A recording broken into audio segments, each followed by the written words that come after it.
ay ku jiraan ciyaartooy khibrad u leh orodka iyo hadday tahay basketka waxayna ka shaqaynayaan oo mandate-koodu yahay inta uu socdo heerka wareegga goboladu inay wixii ay khibrad u leeyihiin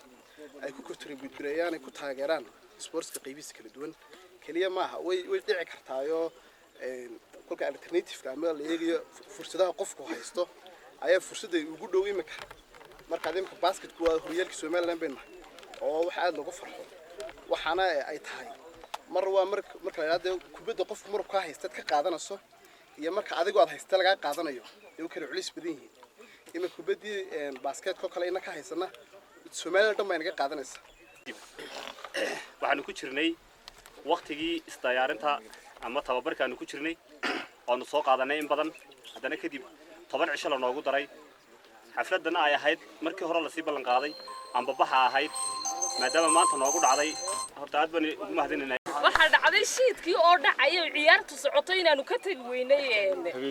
habeennimadii shiidku nagu dhacay kuraas baan la dul dhigay waxaanu jeclayn oo uga tagi weynay dhagax waanu heli karaynay inuu qof walba qarsado madaxiisa laakiin waxaanu ka tagi weynay dhalinyartaas oo hoynaysa magaca iyo sharafta wax la qabaanu isniri wax kasto oo inagu dhacayna guushii weynu soo hoynay magaca dabarka ku sidataan mas'uuliyad ka culus ma jirto sharaf xumada soo gaadho gobolku shakhsi gaar kuma ah waa wax gobolka oo dhan dadweynihiisu meel ay joogaanba ay ka siman yihiin wanaagga iyo cisiga iyo sharafta inoo soo korodha ee soo hoysaan ama qayrkiin soo hooyaana waa mid la wadaagaya meel la joogaba marka mas'uuliyadda dareema arrimaha gaarkaana runtii ka tago oo taasi haynoo noqoto targetkeena aad iyo aad baa u mahadsantihiin waxaan ku soo dhaweynayaa gudoomiyaha iyo macallimiintooda السلام عليكم ورحمة الله وبركاته. runtii maanta waxay noo sharafa inaynu ku kulanno qada sharaf aynu ugu talagalnay ciyaartooyga gobolka ee kala duwanaa haday tahay kubadda cagta kubadda kolayga iyo orodada oo aynu isu diyaarino inaynu ka qayb galno koobkii gobolada oo dhawaan furmi doona runtii waxaad maqli jirteen wasiireeyo safiireeyo qurba joog lagu soo dhaweeyay beeraha ceelginiiseed iyo beerta daayir xudhuuniyo marka runtii sharaf iyo qiimiye tixgelinta aad mas'uuliyiinta agtooda aad ka leedihiin ay muujinaysaa in sidii wasiirada oo kale iyo madaxda oo kale la idin casuumo idinkoo ciyaartooyda gobolka inaynu ku kulanno qada sharaftan oo ciyaartooygii gobolka hore oo rag badan oo maalmahan aynu wada shaqaynay oo guddidu runtii aynu abaal badan u hayno iyo xubno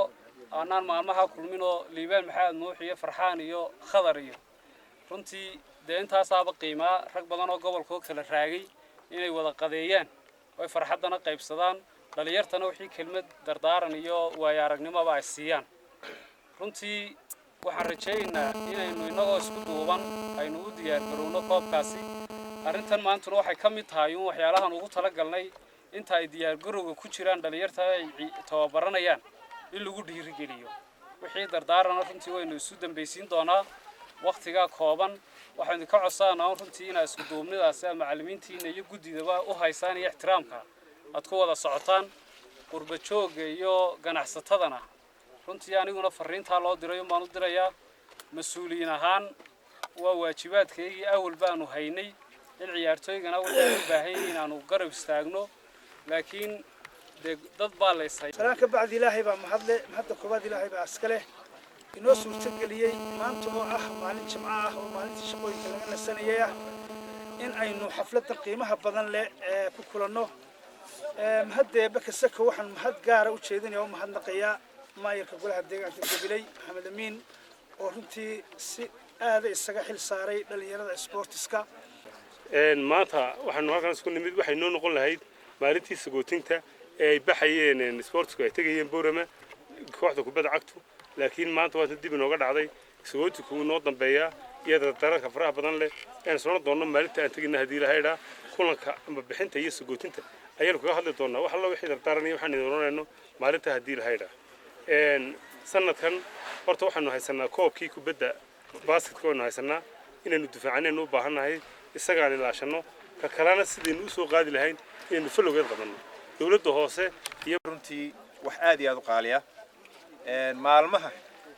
maanta oo kale aynu ku jirnaa waa aniga shakhsiyan markaan ka hadlo waa waqtiyada aan ugu farxadda badanahay bay ka mid tahay maanta waayo waxaan arkayaa wax wada socda oo qurux badan oo nidaamsan oo la wada leeyahay oo la wada ilaalinayo oo dhinacyada laga taagan yahay min madax iyo mijo iyo ciyaartooy cid kasta baan maanta halan ku arkayaa reer Gabiley maanta halka aynu joogno cidi kama maqna hadday tahay oday hadday tahay madax hadday tahay ciyaartooy hor iyo kuwa dambe maanta waa la dhan yahay waxa loo dhan yahayna waa dardaaran weey maayirkaan mahad celinayaa iyo dawladda hoose iyo xogeyaha dhammaan sida ay u maamuleen hawsha maanta ciyaarta guddidan hawsha gashay ciyaartooygii hore ayaan iyagana u mahad celinaya waxaan ilaahay ka rajaynayaa waxaynu isfaraynaa kaliya inaynu idinla dardaaranno heel iyo hobar runtii la garab taaganahay magaca xaqiina dambe ku yaala maalinta hebel ma tiid faarax ma tiid shakhsi ma tiid safiir baata metelaya gobolka Gabiley marka haddii laga xanaajiyo iyo haddii taad kale lagu isticmaalaba waa inaad sharafta gobolka ilaalisaa